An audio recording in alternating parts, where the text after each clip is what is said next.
Non seulement qu'il y a guerre, bruit de guerre, des tremblements de terre. Nous voyons même les prophéties qui vont trouver leur accomplissement après l'enlèvement prennent déjà place petit à petit. Cela montre d'une manière claire quand le retour du Seigneur Jésus-Christ est proche. Cela est vrai. Le Nouveau Testament a commencé par l'accomplissement des prophéties bibliques. Et c'est de la même manière que le Nouveau Testament prendra fin. Nous avons lu déjà avec notre frère Georges. C'est une bonne écriture de Matthieu chapitre 11. Là, il est écrit ceci. Matthieu chapitre 11. Il est écrit.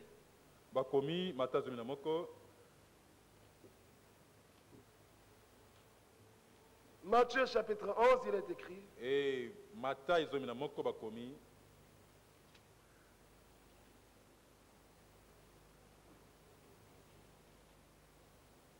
Verset 2. Jean ayant entendu parler dans sa prison des œuvres du Christ, lui fit dire par ses disciples, es-tu celui qui doit venir? Ou devons-nous en attendre un autre? Et pourtant Jean était celui qui a été promis dans Ésaïe chapitre 40. Et Jean est celui qui a préparé le chemin du Seigneur. Et c'est lui qui a présenté le Seigneur Jésus-Christ. Il a dit, voici l'agneau de Dieu qui ôte le péché du monde. Et ce même Jean pose la question. La Bible dit, de sa prison, Jean ayant entendu parler dans sa prison des œuvres du Christ, lui dit par ses disciples, es-tu celui qui doit venir ou devons-nous en attendre un autre? Jésus leur répondit, allez apporter à Jean ce que vous entendez et ce que vous voyez. Les aveugles voient, les boiteux marchent, les lépreux sont purifiés, les sourds entendent, les morts ressuscitent, et la bonne nouvelle est annoncée aux pauvres. Pourquoi Jésus-Christ a répondu de cette manière? Déjà dans Ésaïe 35 il était écrit, dites à ceux qui ont le corps troublé, ne craignez point, prenez courage, voici votre Dieu, il viendra lui-même, pas une deuxième personne de la divinité, pas une troisième personne de la divinité, mais Dieu lui-même, il va venir et il vous sauvera. Les yeux des aveugles s'ouvriront, les oreilles des sourds entendront. Cela était déjà annoncé dans l'Ancien Testament. C'est ainsi quand la question était posée au Seigneur Jésus-Christ a ramené ses disciples à l'écriture. En d'autres termes, qu'est-ce que Jésus voulait dire? Que allez-y dire à Jean que ce qui a été annoncé dans Ésaïe 35 a trouvé son accomplissement maintenant. C'est ça, bien-aimés frères. C'est comme ça que le Nouveau Testament avait commencé. Et les apôtres ont montré l'accomplissement des prophéties bibliques. Jean a présenté le Seigneur. Et le même Jean ici a commencé à raisonner. Alors le Seigneur continue en disant, les aveugles voient, les boiteux marchent, les lépreux sont purifiés, les sourds entendent, Les morts ressuscitent. Et la bonne nouvelle est annoncée aux pauvres. Alors cela nous fait penser à Matthieu chapitre 24 et à Apocalypse chapitre 14. Et là où il est écrit, il est parlé de la bonne nouvelle. Lisons cela, bien aimés frères. Matthieu chapitre 24, il est écrit: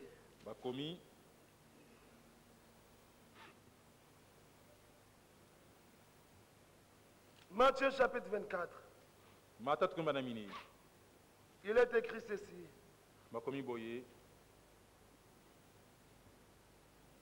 Verset 14. Cette bonne nouvelle du royaume sera prêchée dans le monde entier pour servir de témoignage à toutes les nations. Alors viendra la fin. Donc il faut que cette bonne nouvelle soit proclamée. Pour que la bonne nouvelle soit proclamée, il faut qu'il y ait des prédicateurs mandatés. C'est ce qui est écrit dans Romains chapitre 10. Dans Romains chapitre 10, il est écrit ceci. Lisons dans Romains chapitre 10.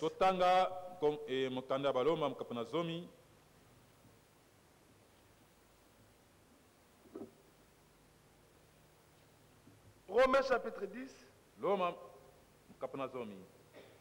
Il est écrit au verset 13.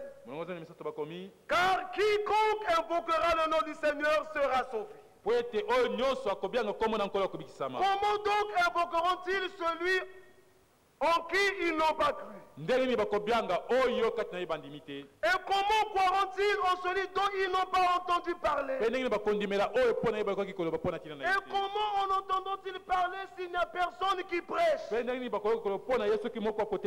comment y aura-t-il des prédicateurs s'ils ne sont pas envoyés? Selon qu'il est écrit qu'ils sont beaux les pieds de ceux qui annoncent la paix, de ceux qui annoncent de bonnes nouvelles. Mais tous n'ont pas obéi à la bonne nouvelle. Aussi Esaïe dit-il: Seigneur, qui a cru à notre prédication? Ainsi, la foi vient de ce qu'on entend. Et ce qu'on entend vient de la parole de Christ. Donc premièrement, il faut qu'il y ait des prédicateurs envoyés. Parce que la Bible dit un homme envoyé dit les paroles de Dieu. Et ces hommes prêcheront la parole de Dieu. Une parole pure. Afin qu'il y ait une véritable foi. Et Pierre dit, Pierre, lorsqu'il parle de ça, il dit il faut que ça soit une parole incorruptible. C'est-à-dire une parole sans mélange. C'est ce que Pierre dit dans 1 Pierre. Lisons ça rapidement. Dans 1 Pierre, il est écrit ceci.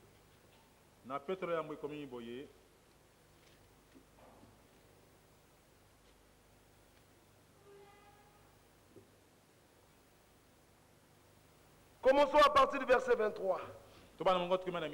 Puisque vous avez été régénérés, non par une sémence corruptible, mais par une sémence incorruptible, par la parole vivante et permanente de Dieu. Car toute chair est comme l'herbe, et toute sa gloire comme la fleur de l'herbe. L'herbe sèche et la fleur tombe, mais la parole du Seigneur demeure éternellement. Et cette parole est celle qui vous a été annoncée par l'évangile. C'est le même évangile que Paul a prêché. C'est le même évangile que Pierre a prêché. C'est le même évangile que Branham a prêché. Et c'est le même évangile que nous prêchons encore aujourd'hui. C'est l'évangile de Dieu. Et cet évangile concerne son fils. C'est ce que Paul dit dans Romains. Oui, bien-aimés frères, c'est en Jésus-Christ que Dieu nous a sauvés. Romains chapitre 1er, il est écrit, Romains chapitre 1er, il est écrit ceci.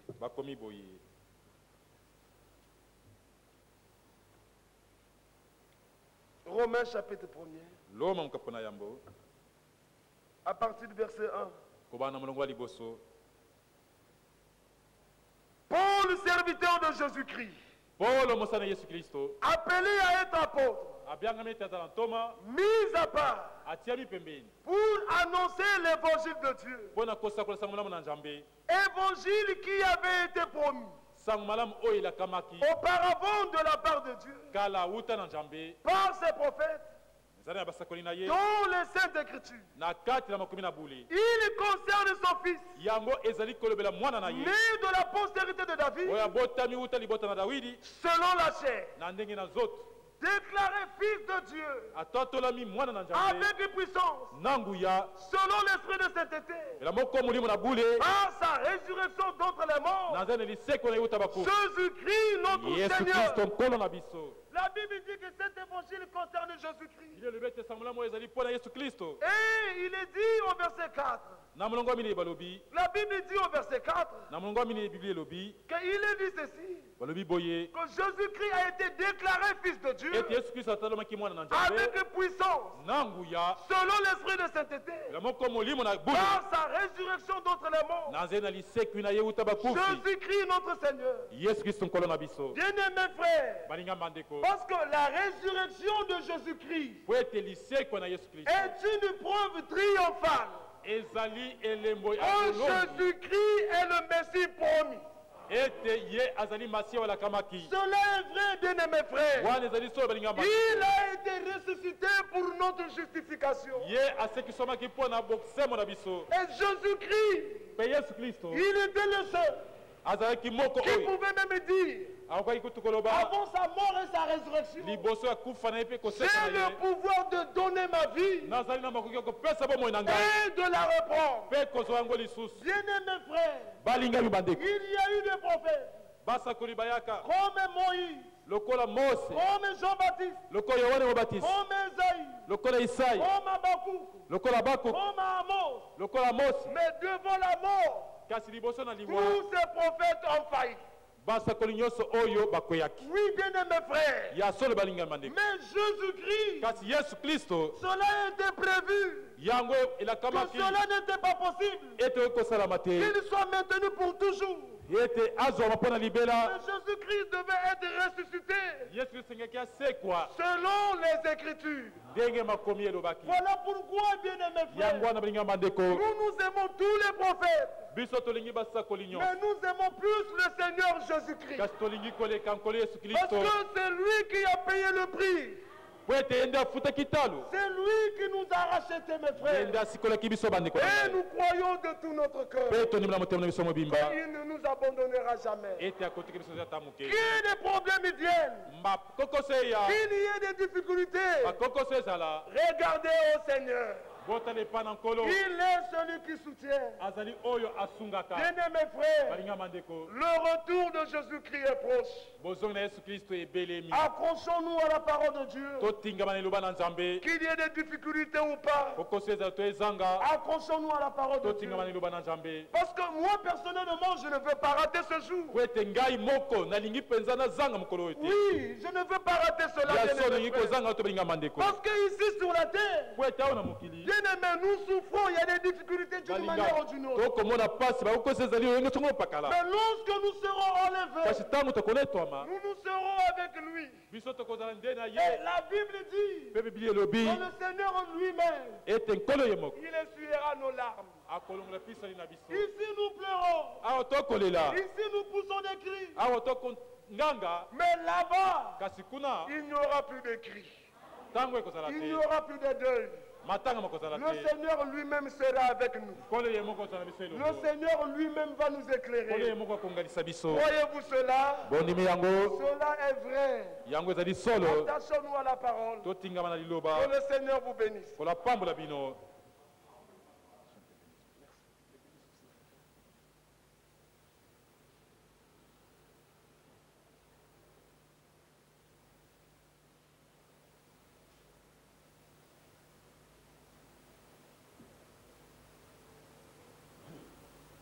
Encore une fois que le Seigneur vous bénisse, nous allons nous lever. Nous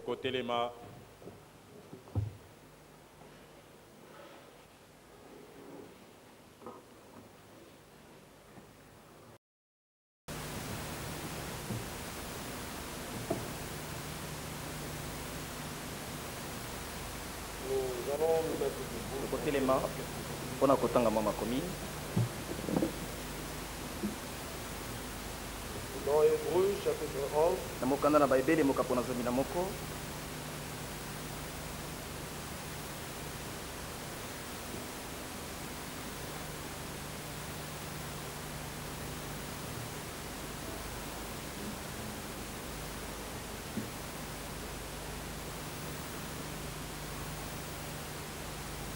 À partir du verset 8. Utsomo longo ya mwambe.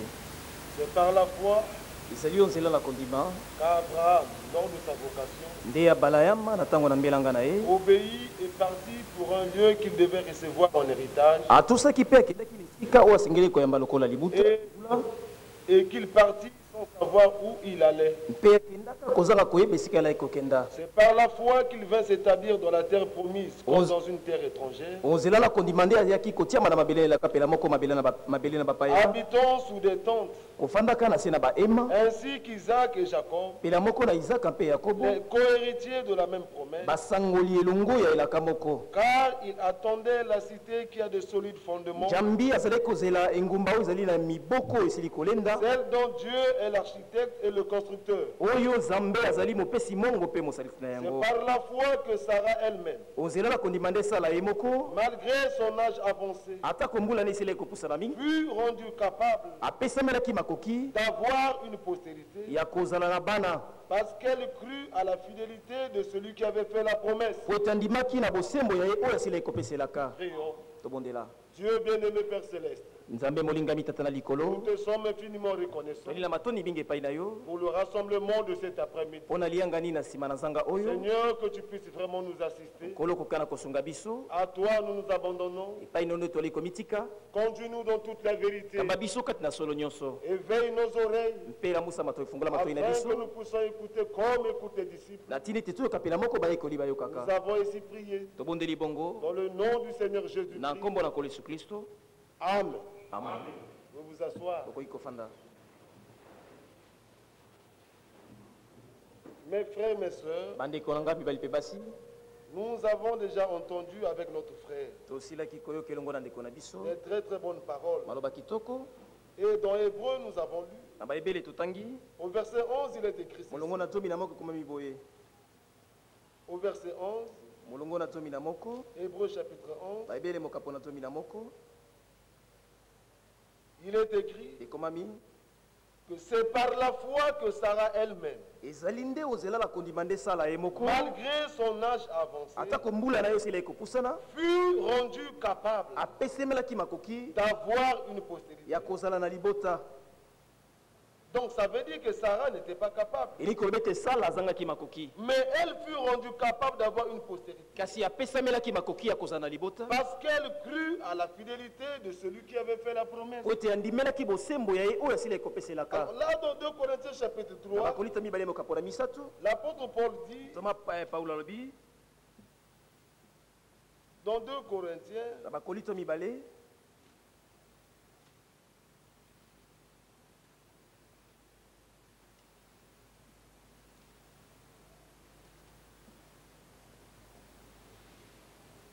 il dit au verset 5, ce n'est pas à dire que nous soyons par nous-mêmes capables de concevoir quelque chose.